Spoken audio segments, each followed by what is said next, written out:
students. Hoy día vamos a ver lo que sería el tercer y cuarto grammar de lo que hay en la lección 4. Si se dan cuenta, en esta lección 4 hay muchísimos grammars, la verdad, que son como 7, por eso se los estoy poniendo de a 2 en 2. Hoy día nos toca este de aquí que dice asking yes/no questions with want to plus verb. Vamos a aprender a hacer preguntas que son los yes/no questions que necesitan una afirmación o una negación con lo que es el verbo want to más un verbo adicional, que fue lo que yo les expliqué ayer. Okay. Aquí tenemos cómo vamos a empezar a hacer las preguntas con do. Ustedes saben que las preguntas con el auxiliar do se hacen con los pronombres I, you, we, they. Entonces ahí le he puesto el primer cuadro. Esto lo van a tener en su texto de igual manera. Y dice, do I want to eat in the dining hall? Do you want to eat in the dining hall?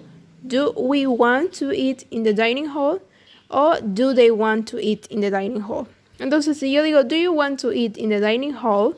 Es como decir, ¿quieres tú comer en el comedor? Y si yo quiero, entonces digo, yes, I want to eat in the dining hall. O no, I don't want to eat in the dining hall. Entonces abajo están las maneras en las que uno puede responder. Primero se afirma, se dice yes o se niega con no. Y luego ya mi oración en concreto. Entonces en este caso, como me están preguntando si yo quiero comer en el comedor, digo sí, yo sí quiero comer en el comedor. O no, yo no quiero comer en el comedor. ¿Ok? Vamos a ver algunos ejemplos. Yo veo que la estructura está bastante sencilla. Ahí les he puesto, dice, number 1, do you want to play basketball? Yes, vamos a afirmar, yes, I want to play basketball. Y si no quiero, no, I don't want to play basketball. Entonces ahí tenemos el auxiliar en su manera de negación. Don't, está marcado con rojo. Number 2, do they want to read a book? Afirmación, affirmative. Yes, they want to read a book. Negative. No, they don't want to read a book. Entonces, lo esencial es hacer las preguntas con los auxiliares, pero en este caso ya estamos utilizando dos verbos. Y mis respuestas, ustedes ya saben cómo afirmar, y las negaciones es cuando tenemos los auxiliares en negativo. Ahora vamos a ver cómo hacemos las preguntas, pero ahora para tercera persona, que es con el auxiliar does. Ahí abajo, ahí arriba yo, como siempre les digo, les pongo como si fuera un formulario en qué orden van las palabras. Ahí les he puesto does, pronoun, want to, verb, complement y question mark. Entonces quiere decir que primero va mi does, mi auxiliar does, mi pronombre que puede ser he, she, it. Want to, que es el verbo el que estamos utilizando. Y luego tenemos verb, que es el verbo cualquier aleatorio que ustedes van a utilizar. Mi complement, que pueden ser lugares o tiempos, y agregamos un signo de interrogación. Entonces aquí tenemos el mismo cuadro, dice, does he want to eat in the dining hall? Does she want to eat in the dining hall? Entonces, ¿quiere él comer en el comedor o quiere ella comer en el comedor? Si afirmamos, decimos, aquí ya vemos que hay una regla especial y los verbos se cambian a su forma en S, solo cuando es una afirmación. Entonces yo digo, yes, he wants to eat in the dining hall. O no, he doesn't want to eat in the dining hall. Aquí lo que ven, si yo muy bien les digo que, por ejemplo, los verbos cambian su forma en S, pero solo es el primer verbo. Después del to viene el verbo eat, ¿cierto? Pero solo el único que va a cambiar en su forma en S es el want. Ahí se convierte a wants. Los otros ya no se aplica la regla. Pero ya cuando tenemos un auxiliar, cuando es negación, si yo digo no, he doesn't, mi want ya no va a llevar ese. Entonces digo no, he doesn't want to eat in the dining hall. He puesto algunos ejemplos. Y dice, does she want to play basketball? Affirmative y negative. Affirmative, yes, she wants to play basketball. No, she doesn't want to play basketball. Entonces ahí tenemos, ¿quiere ella jugar basketball? Sí, ella quiere jugar basketball. Y la negación, no, ella no quiere jugar basketball. Number 2, does he want to read a book? ¿Quiere leer un libro? Y tenemos affirmative y negative. Yes, he wants to read a book. No, he doesn't want to read a book. Aquí igual entonces nos damos cuenta que en afirmativo los verbos llevan S y cuando ya estamos negando utilizamos el auxiliar y ya no es necesario que mis verbos lleven S. Entonces, no, he doesn't want to read a book.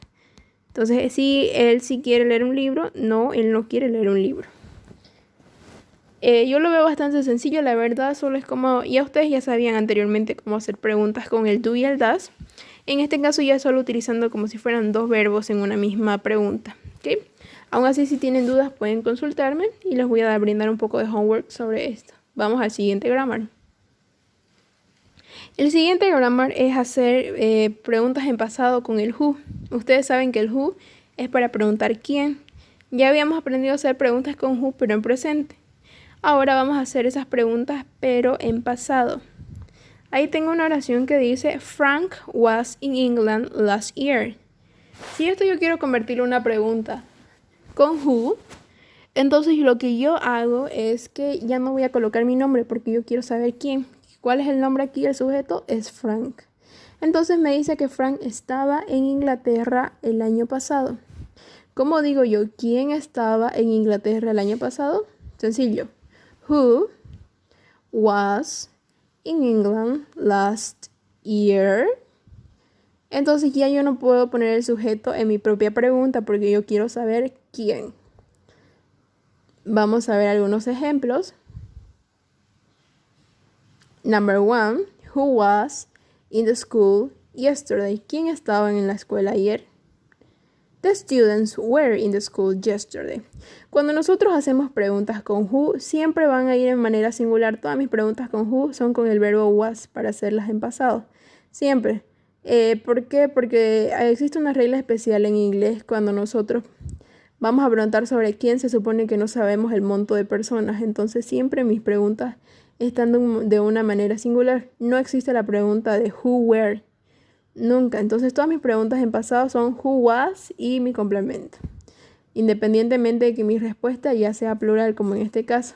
Si ven, mi pregunta está en singular, que dice who was in the school yesterday, y mi respuesta está en plural.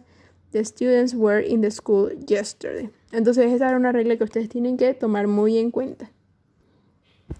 Number 2, who was a student 3 years ago? Sally was a student 3 years ago. Entonces, ¿quién era una estudiante hace 3 años? Sally era una estudiante hace 3 años.